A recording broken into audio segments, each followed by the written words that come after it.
welcome to Turn the Page, the official podcast of the Syosset Public Library.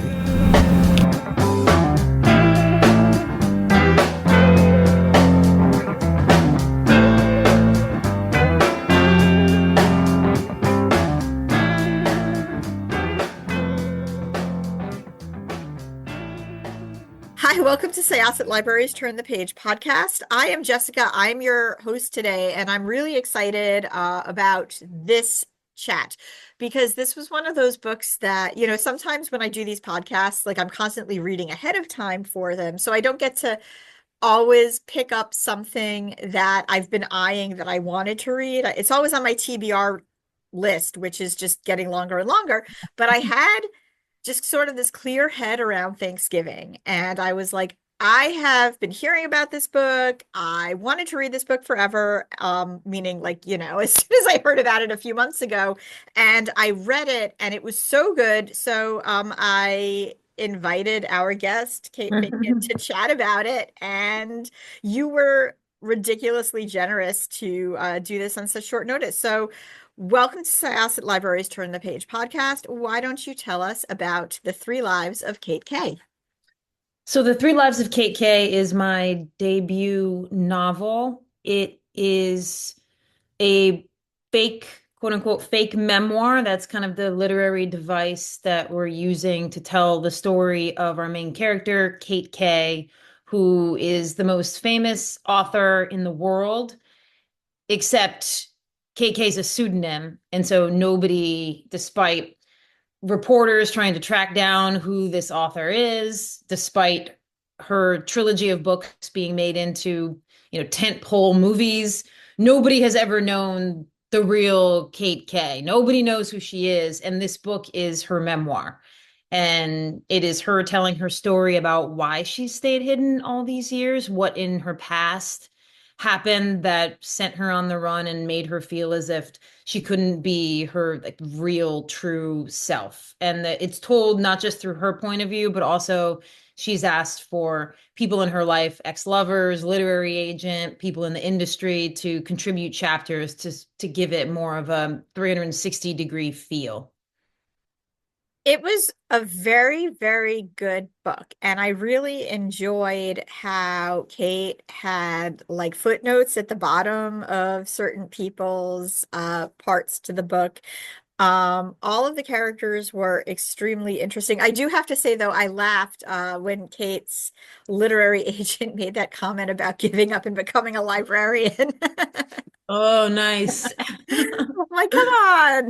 Well, I have a lot of my family. I have a lot of folks in my family who are upstate New York and they're librarians and they're literary lovers. So I certainly didn't mean it as a No, slight. I didn't take it as that. It's very funny because I've heard that like a few times and I'm Oh just, no.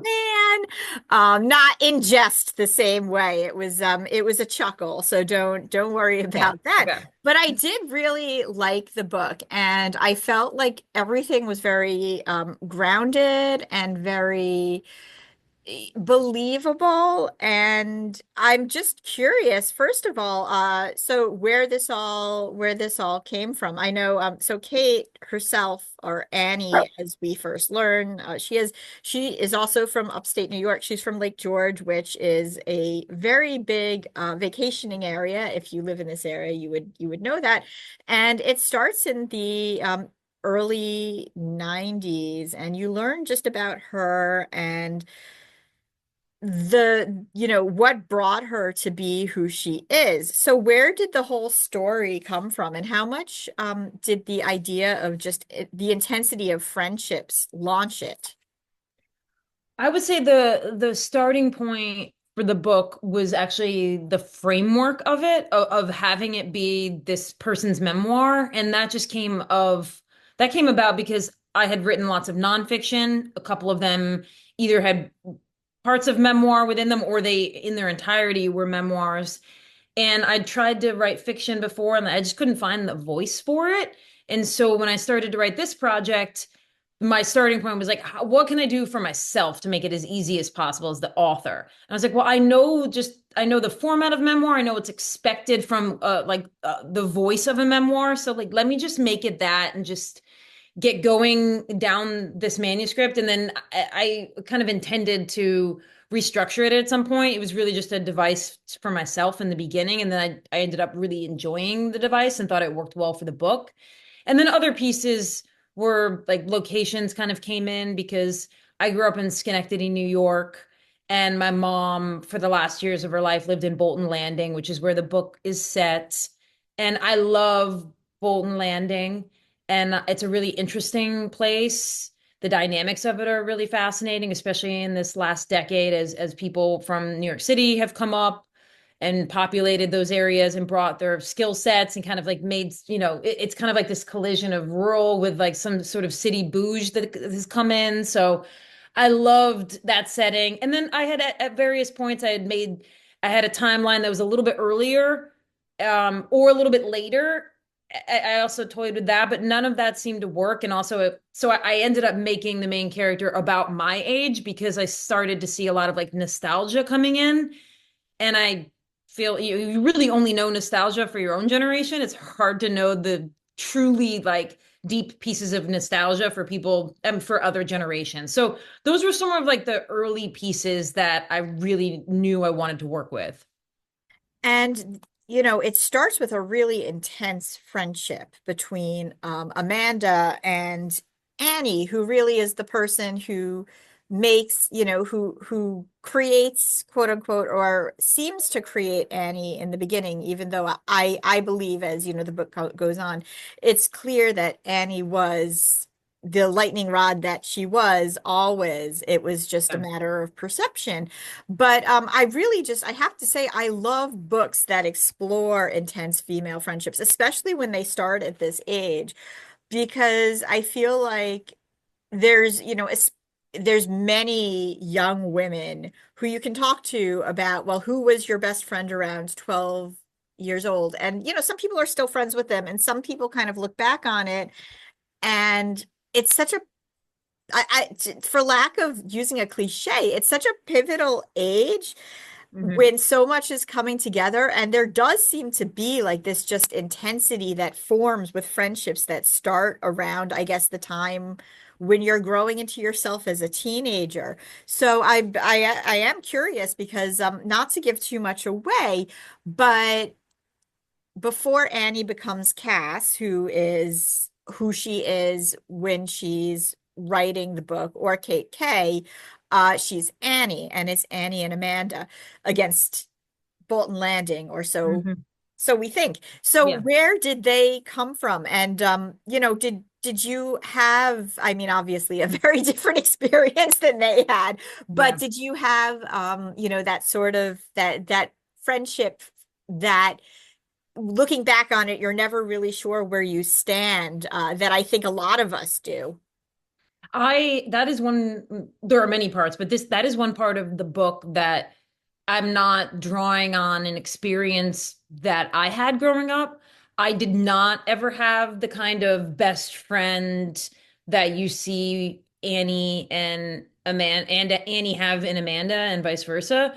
But I do feel like that friendship is like an amalgamation of a lot of friendships that I've had over my life. And I tried to take pieces of like the really emotional deep parts of various friendships and infuse them into Annie and Amanda because there's tons of other relationships in the book, but that is the relationship that I think as the author I poured the most love and attention into because I just think of a best friend relationship that goes that deep is just really dynamic and special. So that was, and I just, because I never had it, I really wanted to kind of explore it in that way. You could have fooled me. You did a really, really good job of Thanks. capturing it, and capturing just how things sort of change around you, and also just the push and the pull of it. You also, so there's a lot of different characters, as you mentioned in the book, and you do a really good job of separating Kate's voice, or Annie or Cass's voice, from all of them. Did you sort of have like a method when you were writing different characters to know whose shoes you were in at the moment?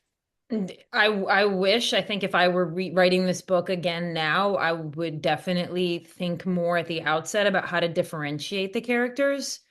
At the time of writing it, I I think at one point I wrote like 20,000 consecutive words in one chapter, and it was all from Ryan Channing's point of view, who's, another character you meet in the book.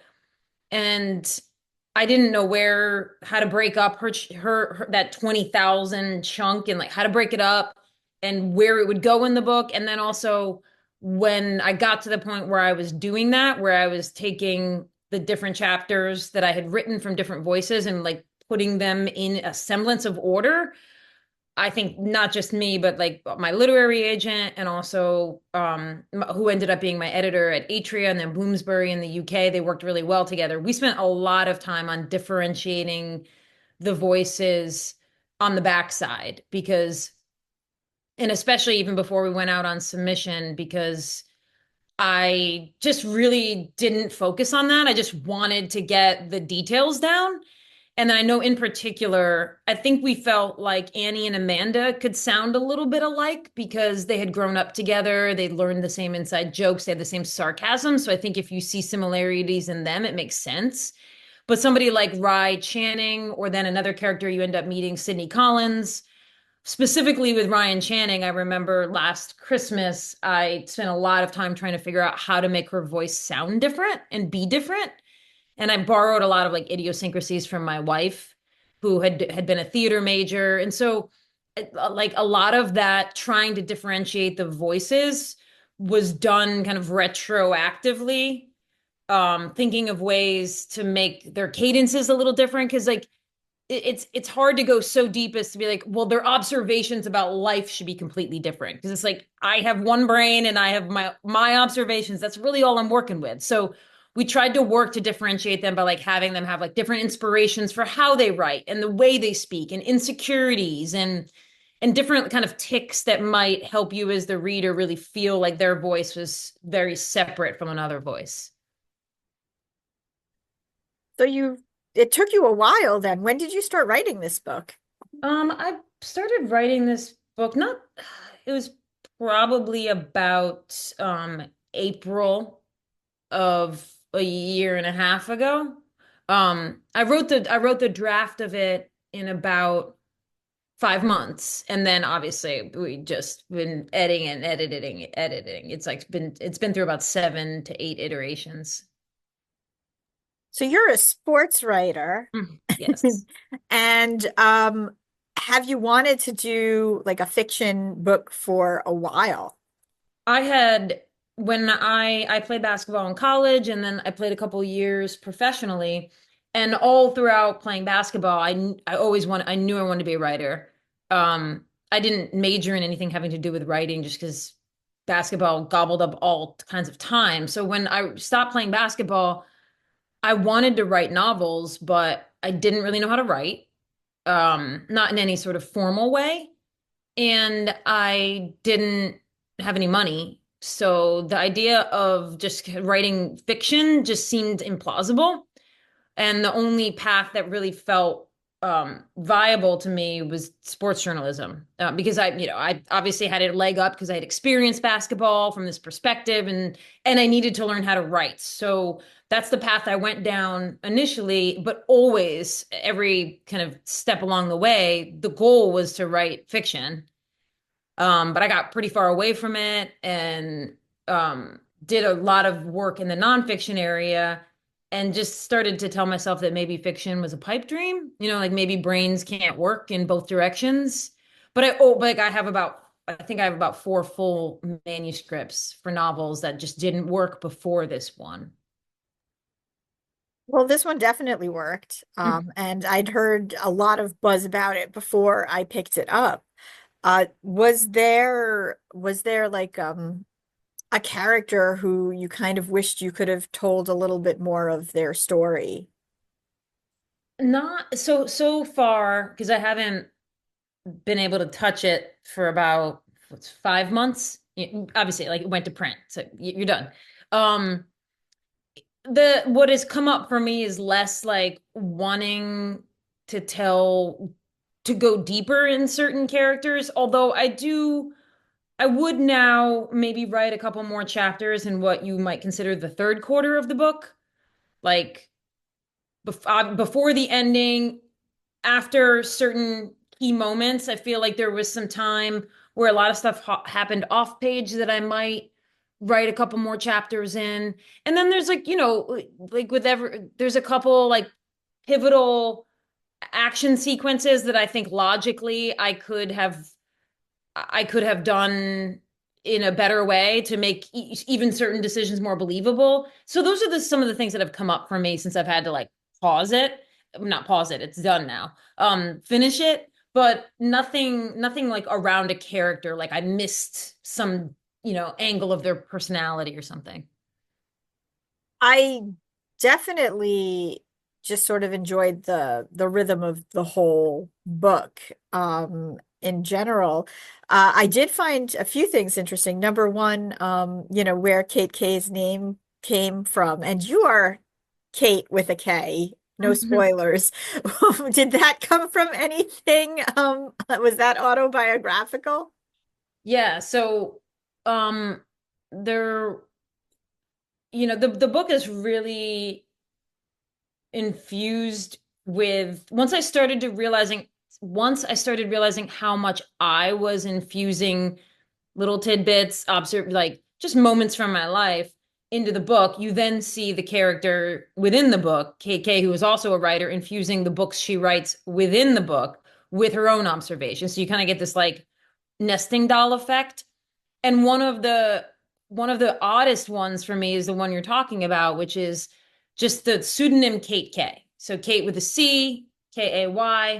And I had given her that pseudonym within the book before realizing I had a story that could connect it. So I named her that because I thought people love when people pick fake names, they usually love like a one syllable last name. They like it to look cool.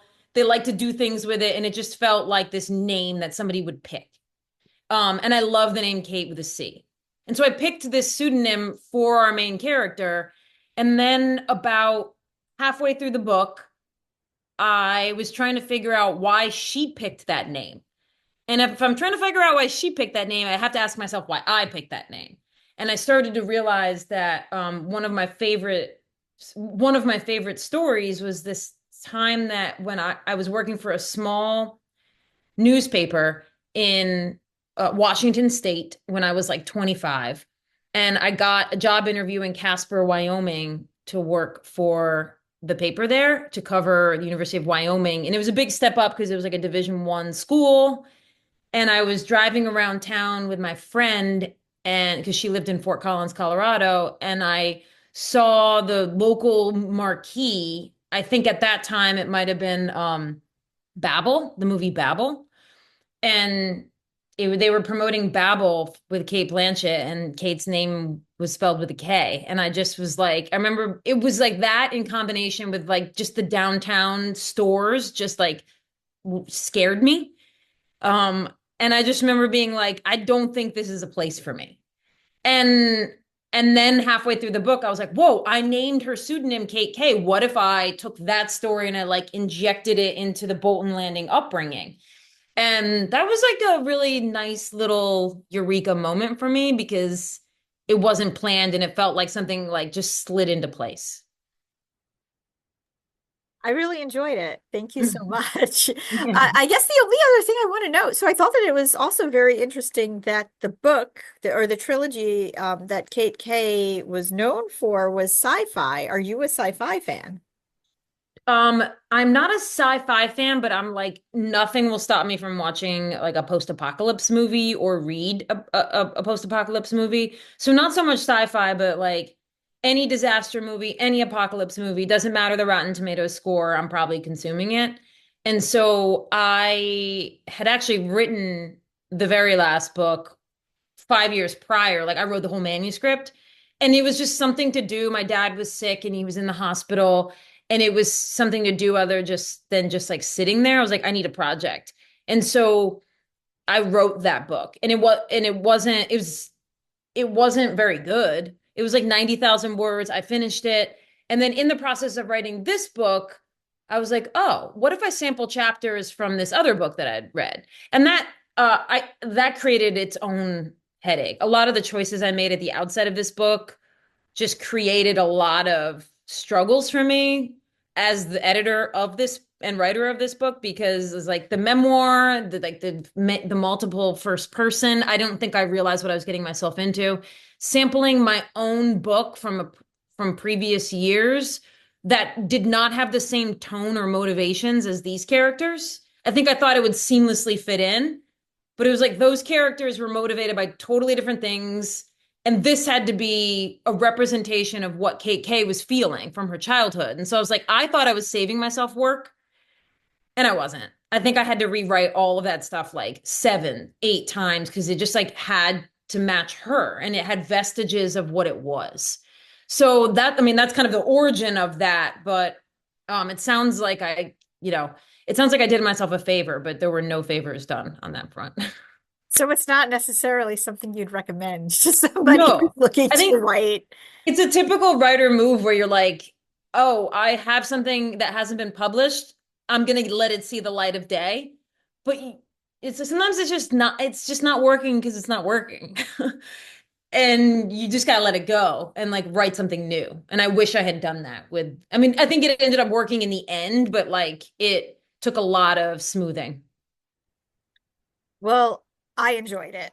Good. So are you looking then to continue with fiction after this? Do you have another book that you kind of have buzzing in your mind? Yeah, because fiction is what I had been wanting to do for so long, now that I feel like I have a foothold in how to do it, I learned a lot in writing The Three Lives of Kate K, a lot of like what not to do and different things that might work better for me in outlining. I've been working on a second book for a couple months now. It's going to have a little bit more, it'll have a little bit more backstory and pedigree in like my sports journalism background, because this book really, aside from like the occasional nod to the Kansas Jayhawks or something, really has nothing to do with sports. And so the second one I think is going to be based in some worlds that I learned about in my reporting days. Very cool. Well, thank you so much. The Three Lives of Cat K, it comes out the beginning of January. Yeah, January 7th.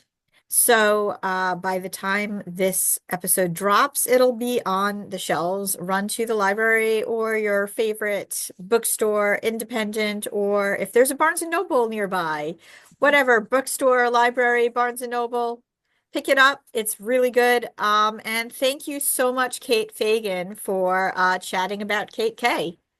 Thanks for having me, Jessica. And we are going to close this chapter of Turn the Page. It's time to close this chapter of Turn the Page. Join us for the next episode.